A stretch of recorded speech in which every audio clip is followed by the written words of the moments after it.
बिस्मिल्लाहिर्रहमानिर्रहीम। अस्सलाम वालेकुम। आप देख रहे हैं नेशनल न्यूज़ और मैं हूं सुबान कुरैशी।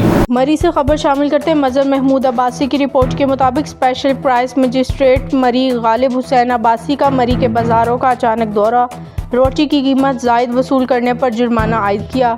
मरी में ज़ायद कीमत पर अशियाए खुर्दोनोश की वसूली पर FIR का अंदराज और वार्निंग जारी की। आइंदा सरकारी लिस्ट पर सख्ती से अमल दरामद किया जाए और दुकानदारों को वार्निंग जारी की कि किसी को भी आवाम को लूटने की इजाज़त नहीं दी जाएगी। मरी के मुख्तलिफ बाज़ारों में सरकारी लिस्ट होने के बावजूद सब्ज़ी, फ्रूट और दीगर अशिया ज़ायद रेट पर फ़रोख्त की जाती हैं, जिससे दिहाड़ीदार, मजदूर तबका और मकामी लोगों के अलावा मरी आने वाले सियाहों को भी परेशानी का सामना करना पड़ता है। मरी में ज़ायद निर्ख पर मिनरल वाटर सप्लाई किया जा रहा था, जिस पर FIR का अंदराज किया गया और कानून के मुताबिक कार्रवाई को अमल में लाया गया।